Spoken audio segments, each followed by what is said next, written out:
नमस्कार दोस्तों, मेरा नाम है इमरान वनी और मजा में आपका स्वागत है। दोस्तों, आज की वीडियो में हम बात करने वाले हैं कि हम हर महीने 5,000 रुपये स्टॉक मार्केट में कैसे निवेश कर सकते हैं। तो ये सारी बातें इस वीडियो में हम डिटेल में डिस्कस करेंगे। तो ये वीडियो आप स्टार्टिंग से लेकर एंड तक पूरा देखिएगा। चलिए फ्रेंड्स, ये वीडियो शुरू करते हैं। फ्रेंड्स देखिए, सबसे पहले आपको करना क्या है, आपको हर महीने 5,000 रुपये निवेश करने की हम बात कर रहे हैं। तो हर महीने 5,000 रुपये की एक स्क्रिप्ट आपको खरीदनी है, ठीक है। एक शेयर खरीदना मतलब एक कंपनी का शेयर 5,000 रुपये का खरीदना है। ये हर महीने आपको करना है। ऐसा करते करते आप 15-20 शेयर अपने पोर्टफोलियो में शामिल करिए। हर महीने 5,000 रुपये की एक एक कंपनी अपने पोर्टफोलियो में शामिल करिए। ऐसा करते करते आप 15-20 कंपनी के शेयर अपने पोर्टफोलियो में शामिल कर लीजिए, ठीक है। उससे ज़्यादा शामिल मत करिए। 15-20 सफिशियंट है, उससे ज़्यादा शामिल मत करिए। उससे ज़्यादा अगर आप अपने पोर्टफोलियो में शेयर शामिल कर लोगे तो फिर उसका मैनेजमेंट करना बहुत मुश्किल हो जाएगा, क्योंकि शेयर हमें सिर्फ खरीद कर रखना नहीं है अपने पोर्टफोलियो में। शेयर खरीद कर उससे मुनाफा कमाना है, और मुनाफा कमाने के लिए उन शेयर को मैनेज भी करना पड़ेगा। खरीदने के बाद में हमें रिव्यू भी करना है, हमें देखना भी है वो शेयर कैसे परफॉर्म कर रहे हैं, उनमें क्या न्यूज़ है क्या नहीं है। तो वो सब तभी हम देख पाएंगे जब शेयर लिमिटेड रहेंगे, कम से कम रहेंगे। तो 15-20 सफिशियंट है। इसमें सारे सेक्टर्स आपके आ जाएंगे, सारे सेक्टर्स से आप शेयर सिलेक्ट कर सकते हो और अपने पोर्टफोलियो में शामिल कर सकते हो। 15-20 शेयर का अपना पोर्टफोलियो बनाइए। 5,000-5,000 रुपये हर शेयर में आपने लगा दिए, ठीक है। फिर दोस्तों, 15-20 शेयर का अपना पोर्टफोलियो आपका बन गया। फिर उसके बाद में भी आपको हर महीने 5,000 रुपये लगाने। तो फिर आप उन्हीं शेयर में लगाइए जो शेयर आपके पास में ऑलरेडी है। उन्हीं शेयर में आप हर महीने 5,000-5,000 रुपये लगाते जाइए, और स्पेशली उन शेयर्स में आप पैसा डालिए जो शेयर इस समय नीचे चल रहा है। मतलब आपको एवरेजिंग करना है। कोई शेयर आपने 100 रुपये पे लिया होगा, इस समय 80 चल रहा है, ठीक है। तो उसमें आप एवरेजिंग कर सकते हो, ठीक है। अब दोस्तों, सबसे इंपॉर्टेंट पॉइंट ये है कि हम ये शेयर कैसे सिलेक्ट करेंगे। जैसे कि मैंने आपको बताया कि शुरुआत में हमें 15-20 शेयर का पोर्टफोलियो बनाना है। तो वो शेयर अच्छे होने चाहिए, तभी हमें वो रिटर्न कमा के देंगे। तो ये शेयर हम कैसे सिलेक्ट कर सकते हैं। तो दोस्तों, हमें जो शेयर सिलेक्ट करना है वो लॉन्ग टर्म के लिए शेयर सिलेक्ट करना है, और लॉन्ग टर्म में काम करता है फंडामेंटल एनालिसिस। तो हमें फंडामेंटल एनालिसिस करके ही शेयर सिलेक्ट करना है। अब फंडामेंटल एनालिसिस अपने आप में बहुत बड़ी चीज़ है। फंडामेंटल एनालिसिस में बहुत सारी चीज़ें होती है देखने के लिए, बहुत सारे रेशोज होते हैं समझने के लिए। तो हमें इतना ज़्यादा डीप में जाना नहीं है, और एक आम निवेशक के लिए इतनी ज़्यादा स्टडी कर पाना, इतना ज़्यादा बैलेंस शीट को इवेल्युएट कर पाना, बैलेंस शीट को समझ पाना आसान होता नहीं है। तो इसको मैंने काफ़ी सिंप्लीफाइड किया हूँ। आपको बैलेंस शीट देखना है, बट बैलेंस शीट में सिर्फ 3 नंबर आपको देखना है। वो 3 नंबर देख के आप पता लगा सकते हो कि वो पर्टिकुलर कंपनी अच्छी है या नहीं है। तो दोस्तों, 3 नंबर कौन कौन से हैं। और आपको ये जो बैलेंस शीट देखना है, आप मनी कंट्रोल की वेबसाइट पे जाके बैलेंस शीट देख सकते हो, बीएसई इंडिया की वेबसाइट पे जाके बैलेंस शीट देख सकते हो। वहाँ पे कंपनी का डेटा अवेलेबल। तो दोस्तों, आपको जो बैलेंस शीट देखना, पिछले 5 साल की बैलेंस शीट देखना। किसी भी कंपनी की पिछले 5 साल की बैलेंस शीट आप देखिए, वो वहीं पर ही अवेलेबल होती है। मतलब साल लिखे हुए होते हैं वहाँ पे। 2020, ठीक है, 2019, 2018 लाइन से लिखे हुए होते हैं। तो आप आराम से देख सकते हो। ऐसा नहीं कि एक एक बैलेंस शीट आपको अलग अलग ओपन करनी होती है। तो आपको देखना क्या है, 3 नंबर देखना है। आपको देखना है प्रॉफिट का नंबर, सेल्स का नंबर और डिविडेंड का नंबर। आपको ये देखना है कि पिछले 5 सालों में कंपनी प्रॉफिट कैसे बना रही है। मतलब प्रॉफिट का जो चार्ट है कंपनी का, वो अप ट्रेंड में है या फिर स्टेबल है। स्टेबल है तो भी चल जाएगा, अप ट्रेंड में है तो बहुत अच्छी बात है, ठीक है। दूसरा नंबर आपको देखना है सेल्स का। पिछले 5 सालों में कंपनी का सेल्स कैसा है, अप ट्रेंड में है सेल्स पिछले 5 सालों में, या फिर स्टेबल है। स्टेबल है तो भी चल जाएगा, अप ट्रेंड में है तो बहुत अच्छी बात है। तीसरा आपको देखना है डिविडेंड। कंपनी रेगुलर बेसिस पे पिछले 5 सालों में डिविडेंड दे रही है या नहीं दे रही। एटलीस्ट साल में एक बार तो भी कंपनी ने डिविडेंड देना चाहिए। जो कंपनी डिविडेंड देती है वो कंपनी अच्छी होती है। डिविडेंड देने का मतलब ये होता है कि कंपनी कैश प्रॉफिट जनरेट कर रही है। कंपनी जब कैश प्रॉफिट जनरेट करती है तभी कंपनी डिविडेंड देती है। तो डिविडेंड देने वाली कंपनी अच्छी होती है। तो ये तीनों नंबर अगर आपको किसी कंपनी में दिखाई दे रहे हैं तो वो कंपनी आप अपने पोर्टफोलियो में शामिल कर सकते हो। लॉन्ग टर्म के लिए फंडामेंटल साउंड कंपनी, हम इसको मान के चल सकते हो, और ये आपको अच्छी वेल्थ बना के दे सकती है। तो इस तरीके से आप कंपनी का सिलेक्शन कर सकते हो अपने पोर्टफोलियो में शामिल करने के लिए। अब दोस्तों, आपको हर महीने 5,000 रुपये तो लगाने ही है, ठीक है। जो कंपनी आपके पास में ऑलरेडी है उसमें आप हर महीने 5,000 रुपये लगाते जाइए। इसके अलावा आपको ये भी ध्यान में रखना है कि आपके पोर्टफोलियो में जो कंपनियाँ हैं उसमें से कोई कंपनी अगर खराब परफॉर्म कर रही है तो वो कंपनी को आपको सेल करना है, और वो वाला पैसा दूसरे कंपनी में लगाना है, ठीक है। होगा ये, क्योंकि आप कितना भी दिमाग लगा के अपना पोर्टफोलियो बना लो, ऐसा नहीं होगा कि सारे के सारे शेयर आपके परफॉर्म करेंगे, सारे के सारे कंपनी आपकी अच्छी ही रहेंगी। कुछ कंपनियां खराब निकलेंगी ही निकलेंगी आपके पोर्टफोलियो में। तो जो कंपनी खराब परफॉर्म कर रही है आपके पोर्टफोलियो में, ठीक है, उसको वहाँ से निकालिए, मतलब उसको सेल करिए, और उससे जो पैसा आएगा वो दूसरे कंपनी में लगाइए। वैसे ही रिसर्च करके सेल्स का नंबर देख के, डिविडेंड का नंबर देख के, प्रॉफिट का नंबर देख के उस न्यू कंपनी को आप शामिल कर सकते हो। और आप 5,000 रुपये तो हर महीने डाल ही रहे हो, वो तो डालते ही रहिए। दोस्तों, कंपनी का जो खराब परफॉर्मेंस होता है वो 2 वजह से होता है, ठीक है। वो 2 वजह आपको जानना बहुत जरूरी है। पहला होता है टेम्पररी प्रॉब्लम, दूसरा होता है परमानेंट प्रॉब्लम। अगर कोई भी कंपनी में आपको टेम्पररी प्रॉब्लम नज़र आती है तो वहाँ पे आपको घबराने की ज़रूरत नहीं है, आप वो कंपनी को सेल करने की ज़रूरत नहीं है।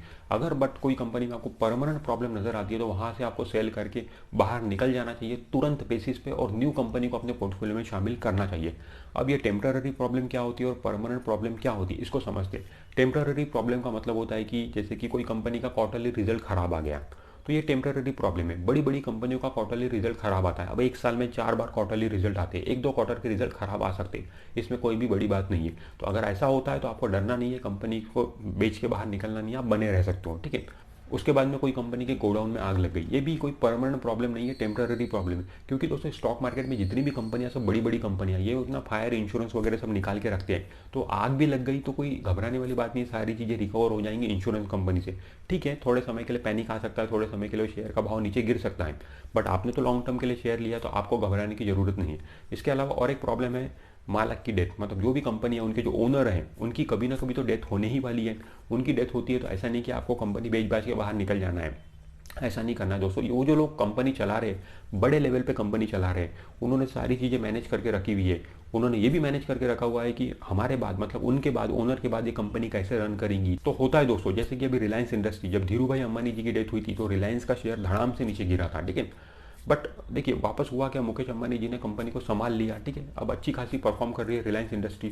तो यही होता है दोस्तों, कंपनी अगर अच्छी है तो मालिक की अगर डेथ भी हो गई तो कंपनी परफॉर्म करती ही करती है, क्योंकि वो उसका जो मालिक होता है वो सारी फील्डिंग लगा के जाता है। तो उससे हमें घबराना नहीं है कि कोई कंपनी के मालिक की डेथ हो गई तो मैं शेयर बेच देता हूँ, ये टेम्पररी प्रॉब्लम की कैटेगरी में ही आएगा।